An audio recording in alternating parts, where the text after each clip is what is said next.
从16岁的小和尚到60岁的阶下囚，释永信是怎么一步一步变坏的？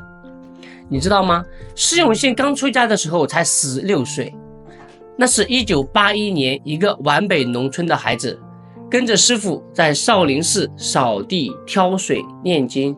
但是就是这个曾经单纯的少年，38年后却成为因为挪动寺院资产与多名女性有不正当关系被通报，连中国佛教协会都注销了他的戒牒。我特别好奇，一个人究竟是怎么一步一步变坏的？1987年，师父圆寂后，22岁的释永信开始了主持寺院的事务。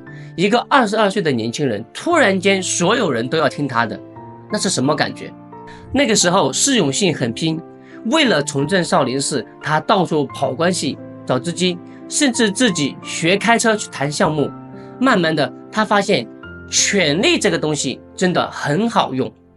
想要什么资源，一句话的事，想让谁办事，点个头就行。想改变什么规矩，谁敢反对？就像一个人第一次尝到了糖的甜头，你让他怎么戒得掉？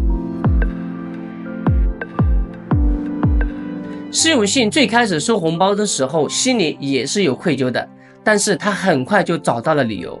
这个钱我又不是自己用，都是为了少林寺的发展。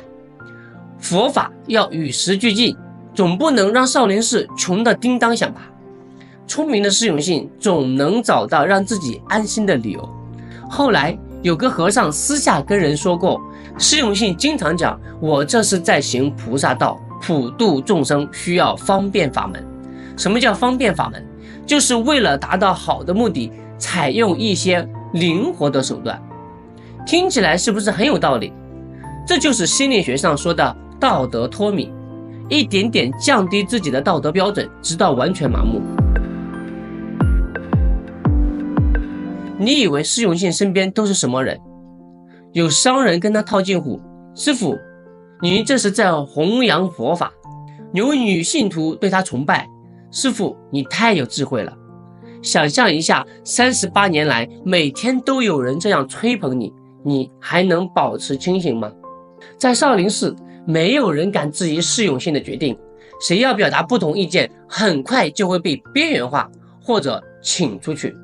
这就形成了一个可怕的循环，越是听不到反对的声音，他就越觉得自己是对的，越觉得自己是对的，就越听不进去不同意见。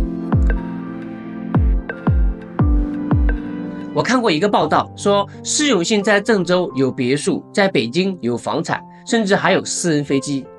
最开始他可能只是想让少林寺有个像样的接待室，然后觉得方丈的住所也应该体面一点，再后来出行总不能太寒酸吧，就像赌博一样，赢了一把想赢更多，输了一把就想回本。欲望这种东西永远没有尽头。据说释永信还养了几个红颜知己，有的是女企业家，有的是女明星，甚至还有私生子。16岁出家时发过的戒，22岁立下的誓言，在欲望面前全都变成了笑话。最可怕的是什么？是释永信到最后可能真的相信自己是对的。有个心理学家发现一种现象，叫自证预言。你越是相信一件事情，就越容易让它成为现实。释永信可能真的觉得，我为了少林寺做了很多贡献，享受一点算什么？古代的高僧大德也有妻有女，我这叫入世修行。我把少林寺推向全世界，功德无量。人的自我欺骗能力有多强，可以把黑的说成白的，把错的说成对的。释永信的故事让我们想起一句话，权力是最好的毒药。他16岁出家时一定是真心想要修行的，22岁接手少林寺时也一定是想要光大门楣的。但是没有人告诉他，欲望需要约束，人性经不起考验。更可悲的是，少林寺这套传统管理模式，方丈就是绝对的权威，没有任何有效的监管机制。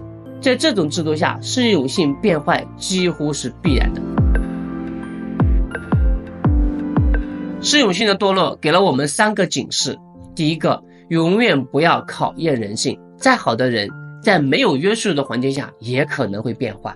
第二个，警惕身边的奉承者，真正爱你的人会在你犯错的时候指出来，不是一味的说好话。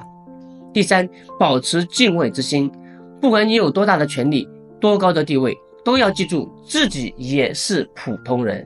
从16岁纯真的少年到60岁的阶下囚，释永信用了38年走完这一个经典的权力腐蚀轨迹。他不是天生的坏人，也不是一夜之间变坏的，他是一步一步在权力、欲望、奉承中迷失了自己。这个故事告诉我们，任何人都不应该拥有不受监督的绝对权利，哪怕他是圣人。因为在人性面前，我们都是脆弱的。如果你是22岁就掌握了这样的权利，你能保证自己不会变吗？